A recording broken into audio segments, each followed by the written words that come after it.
meus amigos medrosos, eu sou o Dr. Romero e vou contar mais um relato pra vocês, então manda aí!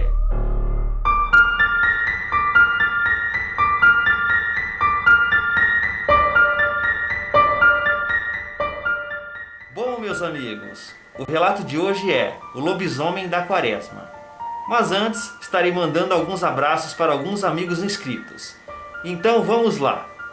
Aquele abraço para Iago Siqueira, Emanuel Magno, o canal Nem Faz Medo, Fabiano Pinto, Manuel Messias, Emanuel Magno, o Márcio, eu sou o Cavaleiro Wiki de Fênix Martins, Carlos Henrique, Tiago Bispo de Lima, Cláudio Esteves, Maurício da Silva, Tiago Voreno e para minha amiga Andressa Rodrigues. Um beijão para você, minha amiga. E um grande abraço para todos os nossos amigos inscritos. Um abração do Dr. Romero, hein? Então, voltando para o relato, meus amigos. O relato de hoje é o lobisomem da quaresma. E quem nos mandou o relato foi o nosso amigo Jorge. Isso aconteceu com o seu avô quando ele era ainda um garoto. Lembrando, meus amigos, que o relato é de... escutem só. Lobisomem, isso mesmo, história da besta fera. O Jorge, ele diz que seu avô, que se chama Nicolau, quando ele era um garoto e morava com sua família em uma casa de madeira na cidade de Iguape, interior de São Paulo, aconteceu com ele e com sua família uma história que ficaria marcada pelo resto de suas vidas. A família, sendo descendentes de italianos, sempre tiveram o costume de ter criações de galinhas e vacas para a produção de leite, queijos, ovos e massas. Então, por este motivo, eles foram morar em um sítio, bem afastado do centro da cidade. Era uma casa grande, toda feita de madeira e com bastante mato ao redor. O Nicolau, avô do Jorge, na época ele tinha 13 anos de idade e ele ajudava muito o pai dele na lavoura e na criação dos animais. Como a família de Nicolau sempre foi muito religiosa, eles não costumavam comer carne na Semana Santa, o que fazia que o celeiro da casa, que servia como despensa, ficasse bem cheio, principalmente na época da quaresma. Então, em uma certa noite dessas da Semana Santa, quando todos já estavam dormindo e as luzes estavam todas apagadas, o jovem Nicolau ele foi acordado subitamente por um barulho que vinha do celeiro, como se fosse uma coisa arranhando a porta e tentando abrir a mesma para pegar os alimentos lá de dentro. Porém, ao levantar, ele percebeu que os cachorros eles estavam muito agitados e perseguindo alguma coisa bem grande, que entrou correndo no mato e desapareceu. E como o Nicolau ele era criado no meio do mato, ele logo pensou: deve ser um javali, um cachorro do mato ou qualquer outro animal em busca de alimento. E voltou a dormir. Então, meus amigos, quando amanheceu, Nicolau, meio que intrigado com o que tinha acontecido na noite anterior, ele correu para ver a porta do celeiro e percebeu que tinha marcas bem profundas e espalhadas por toda a porta, como se tivessem sido arranhadas por longas e grossas unhas, e porém, muitas estavam a uma altura de aproximadamente 1,80 m, o que já era muito alto para ter sido feito por um javali ou algum cachorro do mato. Nessa hora, Nicolau ele se tremeu todo e, muito assustado com o que viu, saiu correndo direto para dentro da sua casa. Mas ele não falou nada para ninguém não. Ele ficou calado e com muito medo do pai falar que ele estava mentindo, inventando histórias e consequentemente ser punido por isso. Então, o dia passou e anoiteceu. Tudo corria muito bem e nessa hora todos já estavam dormindo. Até que no meio da noite, os cachorros da casa começaram a latir muito por um tempo. E depois misteriosamente ficaram quietos. Nicolau novamente acordou assustado e com muito medo. Então ele continuou deitado e ficou em profundo silêncio. E um detalhe, meus amigos, seus pais continuavam dormindo sossegado. Passado algum tempo e tudo num silêncio absoluto, Nicolau já estava quase pegando novamente no sono, quando ele começou a ouvir um som vindo de fora da casa, bem próximo à janela do seu quarto. O som, ele era mais ou menos como um grunhido de porco, com uma respiração bem cansada e ofegante, e juntamente com o barulho de ossos sendo quebrados.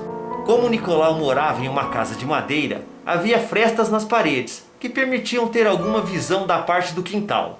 Rapidamente ele se levantou e bem devagarzinho, ele foi espiar por uma das frestas o que era aquilo, o que estava fazendo tanto barulho ali fora. Meus amigos, nessa hora, ao olhar ali para fora, o Nicolau gelou e ele ficou paralisado de tanto medo e pavor da cena que ele estava enxergando. Lá fora, ele viu um ser que parecia um cachorro muito grande e alto, porém tinha mais pelos no dorso e na cabeça. A parte de baixo tinha uma pelagem negra bem rala. As patas traseiras, elas eram bem maiores que as dianteiras, o que fazia o bicho andar meio com o focinho mais próximo do chão, quando ele estava nas 4 patas. Porque passado alguns segundos, meus amigos, aquele ser monstruoso ele se levantou e ficou em pé em 2 patas. Então foi nessa hora que o Nicolau não tinha mais dúvidas. Ele estava vendo na sua frente um lobisomem de verdade e bem real. De grandes olhos amarelados, com orelhas pontiagudas de pé e com um focinho bem grande, recheado de longas presas. E que estava atento a qualquer barulho, parecendo que estava sentindo o cheiro do medo do Nicolau. A essa altura, meus amigos, o Nicolau estava tremendo mais que vara verde. Ele estava agachado ali dentro do seu quarto, quase desmaiando. Ele estava quase perdendo os sentidos, sem conseguir falar ou sequer mexer devido ao medo que estava sentindo. A situação, ela era desesperadora, mas tudo o que acontecia era bem real. Então, em um determinado momento, o Nicolau ele tirou forças não se sabe de onde e soltou aquele grito desesperador chamando pelo seu pai. Nisso, o Nicolau ainda viu e percebeu que nas mãos daquele lobisomem estava um dos cachorros da casa. E bem morto. Ele estava com a cabeça praticamente devorada pela besta fera. O grito que o Nicolau soltou foi tão alto e apavorante que fez com que o pai e a mãe de Nicolau acordassem muito assustados. Já o pai de Nicolau, ele pulou da cama e correu para o quarto do filho. Ele correu assim a milhão e viu ali o Nicolau sentado no canto, chorando muito e apontando para a janela. Isso fez com que o pai de Nicolau pegasse a sua espingarda rapidamente e a engatilhou para atirar em qualquer coisa que tentasse invadir a casa. Porém, aquele lobisomem, ele pegou o que restou do cachorro e rapidamente ele, se embrenhou ali para dentro do mato e desapareceu. E logo depois deste acontecido, toda a família de Nicolau se mudou do sítio, indo morar praticamente no centro de São Paulo. Meus amigos, nunca mais o Nicolau se esqueceu do que viu naquela noite no período da quaresma. E ele tem absoluta certeza que viu um grande lobisomem, de pelagem de cor negra e muito forte. O bicho, ele andava literalmente em 2 pernas, com uma facilidade totalmente incrível. E só quem passa por uma terrível experiência desse tipo, sabe que o lobisomem é muito real e existe, viu? O Jorge, que nos enviou o relato, e neto do seu Nicolau, ele garante que isso foi bem real e verdadeiro, pois o seu avô sempre contou a mesma história, da mesma forma, sem trocar uma palavra para todos da família. E ele é um homem sério e muito respeitado, que não gosta de mentiras. Ele termina o relato mandando um grande abraço para mim e todos os amigos inscritos no canal RDR. Meu amigo Jorge, um grande abraço para você, muito obrigado por compartilhar a história do seu avô. Foi uma história muito incrível, viu? Muito obrigado mesmo. Agora vocês veem, meus amigos, você já pensou? Um menino ali de 13 anos, né, que é o seu Nicolau, o avô do Jorge. Eles se mudam para o interior ali de São Paulo, para um lugar assim cheio de mata em volta. Casa ali de vizinho devia ser longe, afastada uma da outra. Então praticamente era o Nicolau, seu pai, sua mãe e os animais ali do sítio. Uma família tradicional, religiosa, provavelmente católica, né? Que uma certa noite o Nicolau escuta barulhos ali que onde eles guardavam carne. Vai ver que essa criatura estava tentando roubar as carnes ali do celeiro. E ele, muito intrigado, fica pensando, imaginando que seria algum bicho ali, né? Um cachorro do mato, algum outro bicho, e vai dormir, não esquenta a cabeça. Já no outro dia ele pega e corre lá de manhã para ver o que aconteceu. E quando ele chega lá, meus amigos, ele vê aquela porta de madeira grossa, toda rasgada assim, toda perfurada, com marcas profundas de garras. E o pior, meus amigos, numa altura assim de 1,80 m para cima. Logo de cara ele fala, isso daqui não é nenhum animal conhecido não. Aí o menino sai correndo, né, desesperado para casa e não conta para ninguém porque ficou com medo de apanhar e falar que ele estava mentindo, inventando história. De repente, na outra noite, quando chega de noite, ele escuta uns barulhos vindo ali do quintal. Escuta uns ossos quebrando, provavelmente eram os ossos do coitado do cachorro que estava sendo quebrado, né? E quando ele olha, ele dá de cara com aquele lobisomem preto ali, peludo e forte. E o pior, hein? O lobisomem de 4 patas, ele se levanta e fica de pé em 2 patas. Já pensaram, meus amigos, que cena horrível e difícil de se ver? É como eu falei atrás ali. Só quem passa por isso que sabe o tanto de medo que passa na hora. Eu mesmo, quando vi a criatura em 1990, eu fiquei apavorado também. Além do Nicolau ver esse bicho, os pais eles não estavam acordados. Já pensou que desespero do menino? Ainda bem que a madeira lá, o madeiramento da casa era bem reforçado, né?